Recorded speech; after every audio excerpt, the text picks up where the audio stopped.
आपण जे औषधांचा भडीमार सुरू आहे शेतामध्ये, आपल्या औषधाचा जे भडीमार शेतामध्ये सुरू आहे याचा परिणाम आहे कोरोजन. आता कोराजन म्हणतो. आपल्या इथं कोणती बी आळी दिसली, कोणताही किडा दिसला की एकच औषध आपल्याला पाठायचं त्या शेतकऱ्याला, काय कोराजन मारायचं, नाही तर इमामेक्टिन बेंझोएट मारायचं.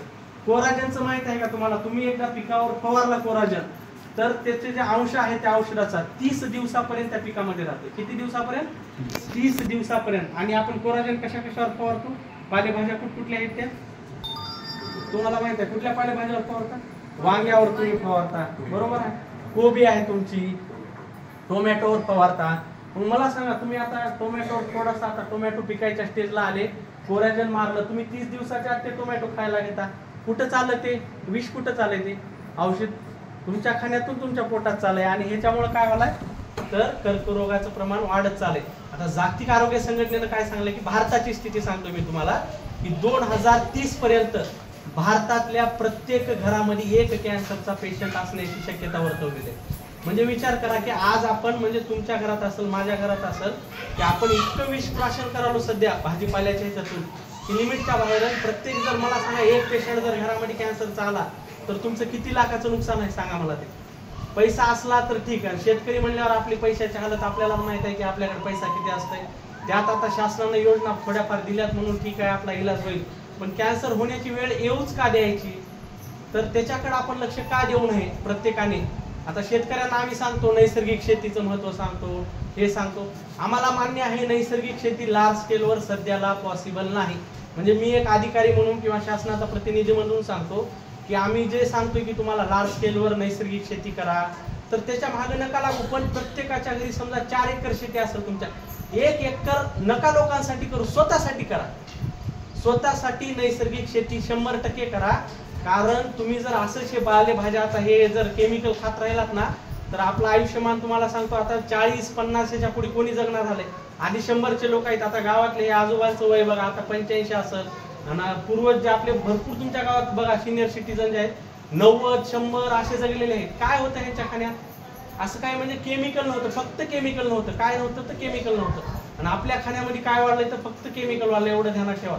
आणि त्याला जोपर्यंत आपण त्या आहारामधून बाहेर काढणार नाही ना तोपर्यंत तुमचं आयुष्यमान पण वाढणार नाही. आणि आरोग्याला हे जे धोके व्हालेत ना की अंग दुखणं असेल, का हाड ठिसूळ होणं असेल बॉडीतले, डोळ्याला लवकर चष्मा लागणं असेल, या भरपूर प्रॉब्लेम येतात. आता माझ्या डोळ्याला आणखी पण चष्मा लागला नाही, त्याचं कारण सांगतो. ह्यांच्या डोळ्याला लागला नाही. आता माझं वैयक्तिक कारण सांगतो काय आहे डोळ्याला चष्मा लागण्याचं. माझ्या घरी कडीपत्त्याचं झाड आहे.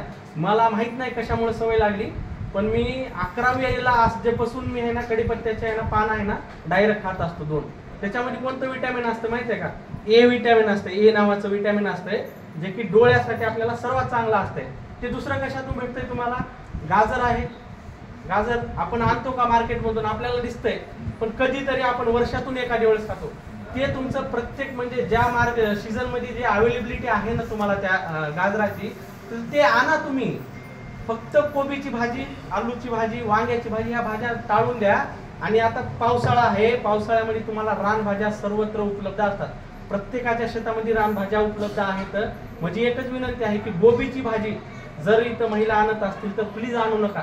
सर्वात जास्त जर धोका तुम्हाला कुठल्या भाजीचा असेल ना सध्याला तर गोबीच्या भाजीचा. अक्षरशः माझ्या घरी मी गोबीची भाजी बंद करून टाकलेली आहे. मी इथला नाही, मी नांदेडचा आहे, किनवट तालुका. माझ्या घरी गोबीची भाजी आज येत नाही. वांग्याची भाजी सुद्धा मी घरच्याला बंद करायला सांगितल्या. आणि घरी सरळ सांगितलेलं आहे की शेतामध्ये टाका, त्याच्यावर एक सुद्धा फवारणी करू नका. किडे 10 पडू द्या, त्याच्यात एक चांगलं लागू द्या वांग.